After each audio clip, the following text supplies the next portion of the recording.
Hello everybody, welcome back to the channel. My name is Joe. This is Vaulted Assets X.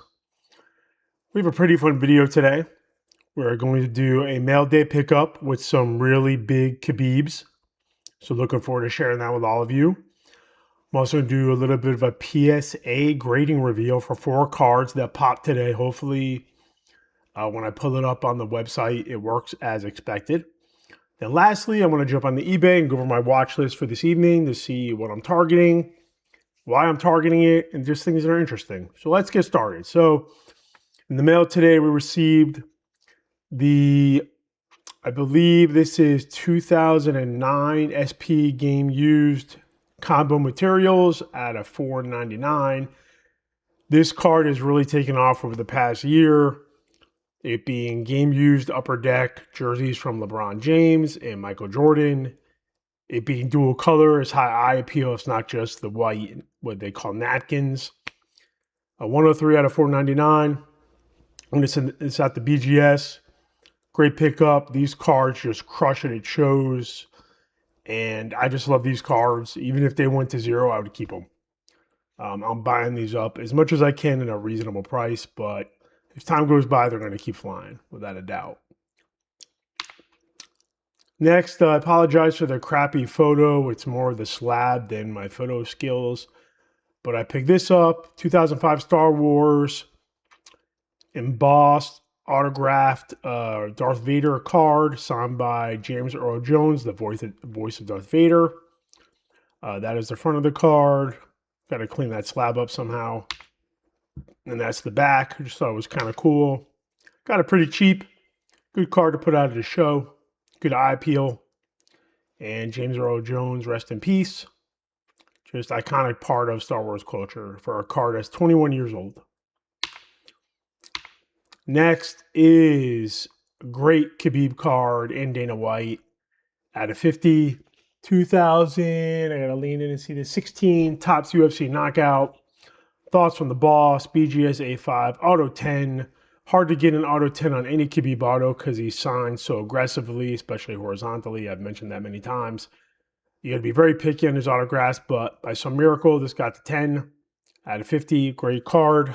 That been added to the collection. Next, Sean Taylor Platinum Medallion, numbered out of 66. The reason why I picked this card up is that being based in South Florida and doing a lot of South Florida card shows, we get a ton of people who attended the University of Miami. And a lot of University of Miami alumni show up to the shows because a lot of University of Miami former athletes sign at these shows. So it's always smart to have a good mix of cards that cater to the people that actually show up. And I think this Sean Taylor card will get a lot of attention on the showcase. Whether they buy it or not, I really don't care. Grail card to add from the Platinum Medallion, which is a highly collectible insert. Next, 1987 Topps Reggie White, the Minister of Defense, one of the greatest, if not the greatest defensive player of all time. On-card autograph, Reggie White, number 92, with his typical biblical inscription because he was a minister. That's why they call him the Minister of Defense, because he also was a minister in real life. I believe if I look this card up right, I might be wrong. So his rookie card is 86 Topps. He played in the USFL before. But his NFL rookie card was 86 Topps. I think when I looked this up, if I'm not mistaken, this is a Pop 1. It being authentic Auto 10 is pretty insane. Happy to add this to the collection. You don't see this come around too often. And I think vintage on-card autos of some of the greatest players of all time, especially in the NFL, because unfortunately a lot of the NFL stars died so young, I just think is a great way to not just pay tribute to the athlete themselves, but to build a really stellar collection. Next, this was a bargain play. I got this card. It's so cheap. It's an on-card Topps Now of Ronald Acuna and Vladimir Guerrero Jr. Ronald Acuna Jr. Obviously, this is not pack pulled, but these are 2 autographs of 2 great players for a card I got under 200 bucks. So thought that was a steal. Great card to put in the showcase, high eye appeal. Next is just cool. Somebody mentioned to me in my Instagram messages that I should look at Game of Thrones autographs and cards. So I did. I saw this one. It was not on Veriswap. It came in that sleeve protective for the slab. But I got this super cheap. It's a Peter Dinklage House of Lannister autograph with the relic from season 5. Just a cool looking card, high eye appeal. Again, you know, a lot of people don't have to consider buying cards that get attention at the showcase, but I always do. I want to have cool stuff. This fell right into that bucket, and then great card. Also added a pretty big Tiger Woods card. I purchased this from an individual on Instagram. Match-worn golf shirt. 2 different ones, a white and a red. Super Bowl Tiger Woods autograph in blue at the top. PSA Mint 9, which was tough for this card. Happy to add it to the collection. This will look great in the showcase as well as I try to diversify a little bit. I think I skipped a photo. I mean, look. Taking some risk here. I'm not sure what's before this, but whatever. You only live once. I remember that, so it's before this then. There we go. So this was supposed to be the first photo. So this was 2 full sets of the base 2009 UFC and round 1 sets. So the base round 1 sets included 99 base cards and then 3 checklists, and I was able to buy 2 complete sets. And these sets are notoriously condition sensitive, miscuts, chipping, etc. I looked over these sets when I got them, and they're pretty damn good shape overall. And I just thought it was great to have. Can sell them as is in the box. I'm probably going to end up putting them in binders just to display them and sell them as is. The binder's only 10 bucks. So you put the cards in the binder, you sell it as a binder. Presents better.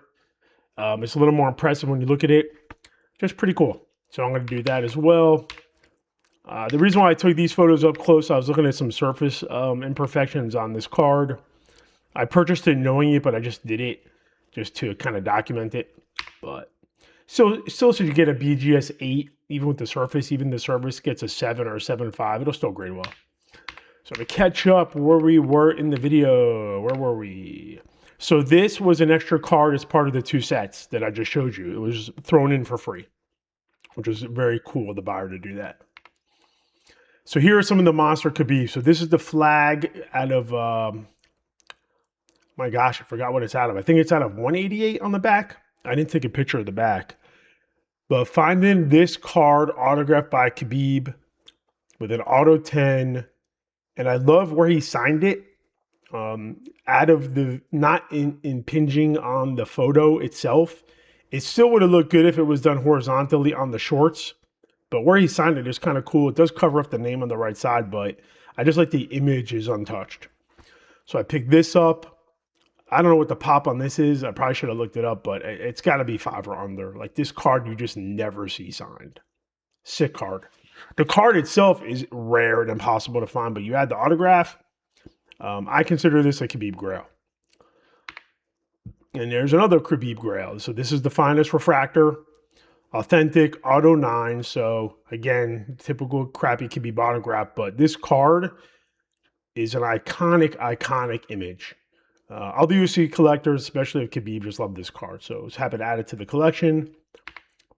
And that was all I have. I have another Khabib autograph Grail card coming in.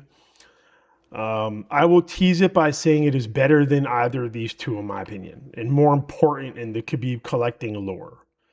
I should have that in a couple days. I will do a video on it, but I can't wait to show all of that to you. So let me check real quick. There's one auction I was paying attention to, which was going to end in about 25 minutes when I started the video. I just want to make sure I don't miss it. So give me a second here. I know a lot of other YouTubers, like their videos are more curated and there's a lot of editing and zooming in and out and graphics. I don't like to do that. I want to show you the reality of what it's really like from my point of view of being a collector and not leave out anything. So my evenings after I get home from the gym are pretty much like this. 1 to 3 hours, depending on my energy level, my focus, whether I want to do something else. But when I'm really locked into collecting, like this is how it is. So you're just getting a glimpse of my evenings spent just nerding out and collecting. Okay, so the auction I'm watching ends in 9 minutes. It's not a UFC item, but it's kind of interesting, so I have a little bit of time. So I'm just going to keep this up so I don't miss it. So let me go to my PSA order. So I had a PSA reveal video that I did on Instagram, but I want to go card by card here real quick. So the first card in the order was a John Cena downtown. The card I purchased as a 9, had it autoed in person myself, and got it back and got the 9, which I was happy to get, with an auto 10, which is tough for Cena because he signs very quickly. So very, very happy with this card. Very, very happy with the grade. I think the 9 Cena goes between like 6 and 800. You throw in the 10 auto. I don't know what I'm going to do with this card. I might PC it. We'll see. And the reason why is because of this one next. Hopefully it's next. This I was stunned at. So this is a Gem 10, Auto 10, 1 of 1. Cena. I purchased it as a 9, but I noticed when I purchased it, there was a smudge on the front, and I was able to take a microfiber cloth and just wipe it off. So I'm assuming that had a little bit to do with getting a 10, but a dual 10 auto, PSA 20. I don't know what this card is worth, so what I'll end up probably doing is trying to sell this and keep the other one, but huge come up on that. This is another great card, 2002 Fleer WWE. So this is not my card, actually. This is my friend's card, Josh Rips on Instagram, who was with me when Cena got it signed. And what makes this card a crazy part of history is that my buddy filmed Cena signing it with his meta glasses, and the video went viral. And I think last time I checked it had 6 million views. Let's get the accurate number on that. How many views does this video have? So it doesn't say how many views, but it has 125,000 likes.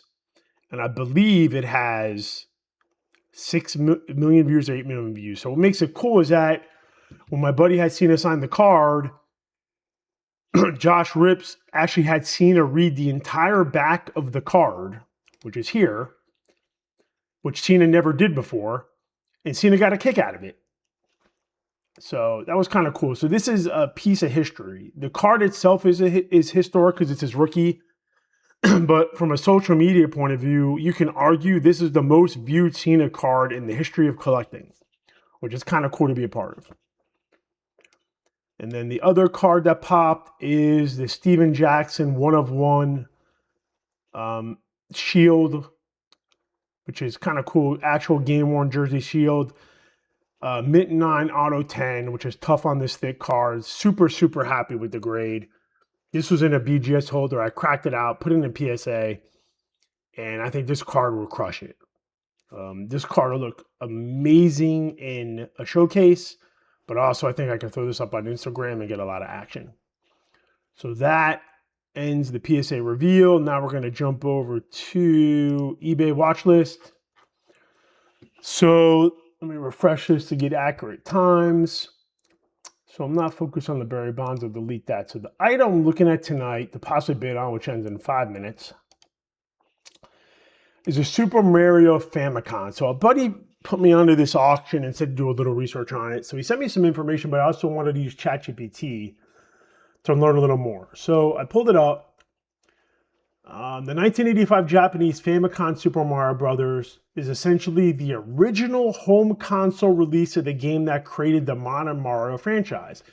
It launched in Japan on September 13, 1985, before the North American release. Has some more details here, but that was the part he said was interesting and that I should pay attention to. It is the first release before the American release.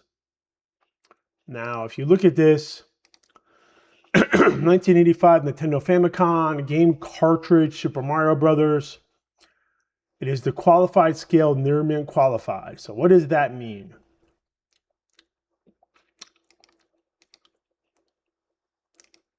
So qualified means that there's something, I wouldn't say wrong with it, but it is not like an original sealed, unblemished version of this. This is just my understanding is that this is just the cartridge itself. Let me see if the description says anything. Japanese original sealed since 1985, HVSM on the spine. Japanese factory sealed encapsulated VGA. Okay, so maybe I misunderstood this. It says game cartridge, but qualified VGA noted a specific characteristic on this copy rather than downgrading it silently. 4 photos are included, front, back, in both profiles. So it appears that this is sealed, but it is qualified. I don't know enough about video games to know exactly what that means. I don't know if that means there's a flaw or a dent or something about it. Let me see if it talks about it here. Japanese Famicom games in this era, it says qualified sealed. This is where I'd be careful. Japanese Famicom games of this era generally weren't factory shrink wrapped like American NES games. I found what appears to be the exact VGA5 example variant where the grading description says open unused content, explicitly notes that the Japanese Famicom games weren't factory sealed. So maybe that's what it is. Maybe somebody decided to seal it themselves. I'm not sure how to quantify or kind of quantify it. It's only $2,000. I mean, it's a lot of money, $2,000, but in the realm of collecting $2,000 isn't all that much. Japanese region cartridge will not run on an NAS machine without an adapter, sold as graded collectible display piece. It's going to be interesting to see what this goes for. I mean, do I bid on it or not?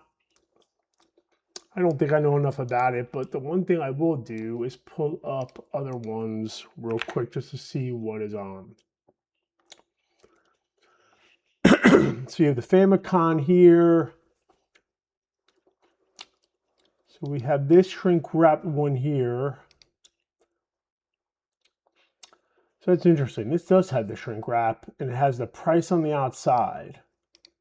Sometimes ChatGPT can be wrong. I don't know if it came shrink wrapped or not originally. If you look at this, it looks like it did. But I don't know if that was shrink wrapped by the company or the shop. Who the hell knows? I don't know. I don't know what to do with it.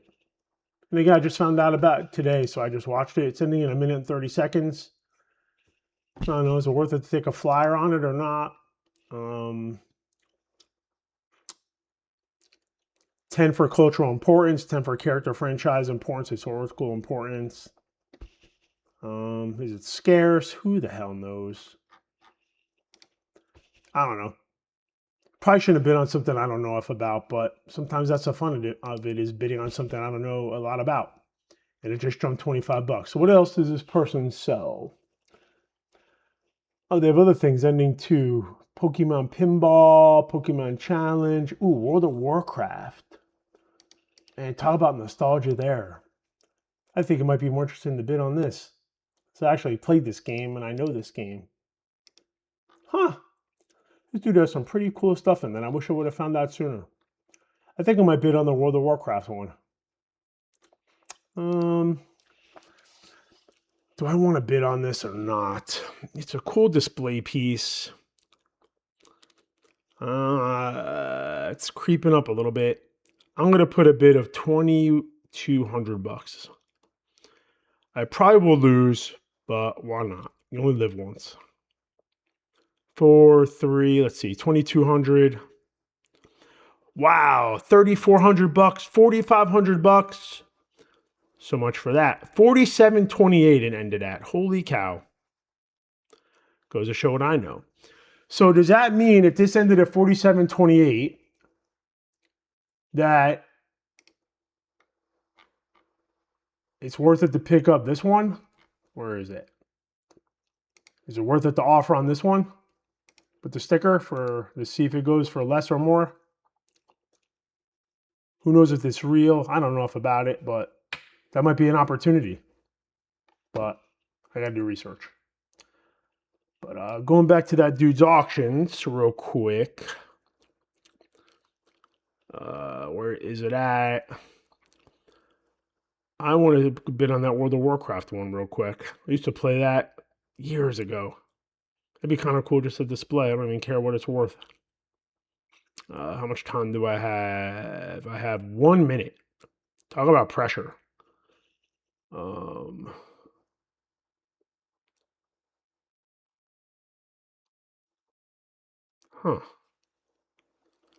Why won't it let me bid on it? That's weird.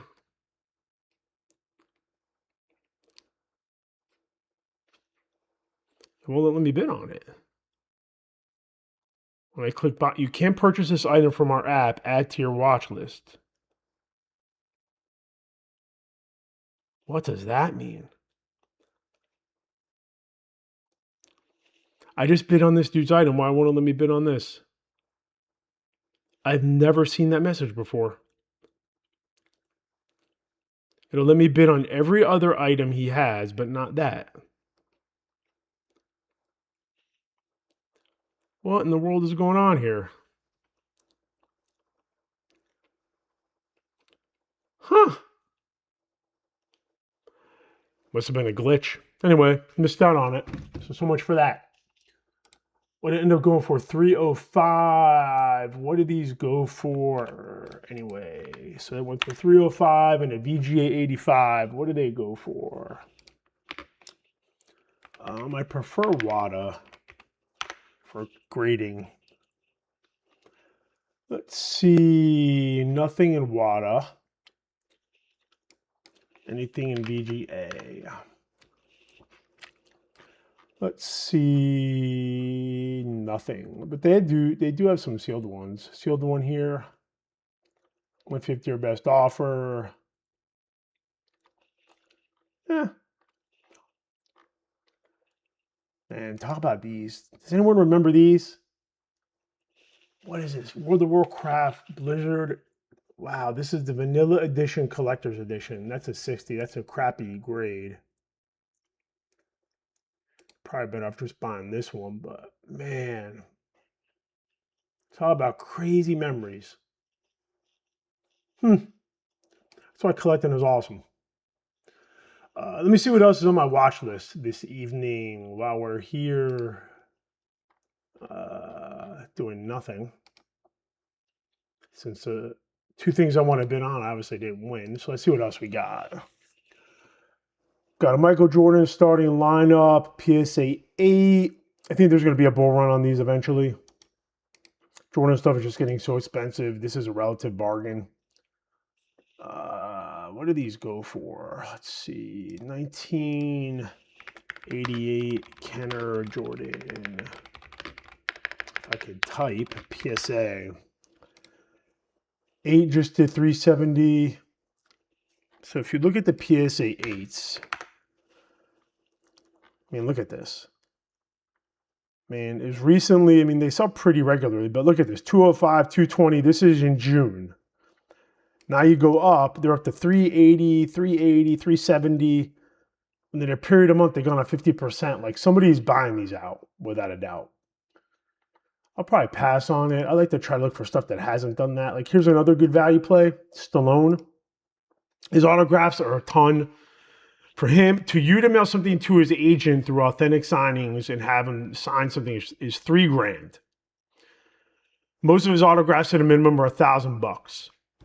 So if you could pick up something like this, relatively cheap, and people hate printing plates. Like I wouldn't bid on this specifically, but these type of things from Leaf, if you can get his autographs for $600 or less, that's a move in my opinion. I'm gonna look at Probstein stuff later. Couple other things, the PSA 10, Floyd Mayweather, these cards have dropped a ton. Again, might be a value play. A lot of people hate Mayweather, but you can't argue he's the GOAT boxing. Well, I guess you can argue it, but he's the GOAT boxer for at least defensive boxing and not getting hit. What do these kabooms go for nowadays? I think they used to be like $3 grand, right? 21, 2019, 25, 21. Where is that? I'm going to put a snipe on that later. Actually, I'll do it now. What the heck? So what's the cheapest price it's ever gone for? Cheapest price is 19. So I'm going to put a snipe in at 1600.23 and see if I get lucky. Because if I buy it for 16, I could sell it to somebody for 18 or 2,000 if I had to. This bonds I'm going to bid on later. A couple other things coming up. It's probably it for tonight. I think we've done enough. We did a lot tonight. We did a mail day, did a PSA reveal, we did a live bidding, and we looked at my watch list. Covered some UFC. Not a ton, but I think it was enough. Anyway, like, comment, subscribe down below. If you can, please check out my eBay. So I've been adding more items to my eBay store. I said I've been lazy. I added a couple items last night. I'm adding a few more tonight. Hopefully you see something you like. Let me know. Reach out. Talk to you again soon. Have a great night.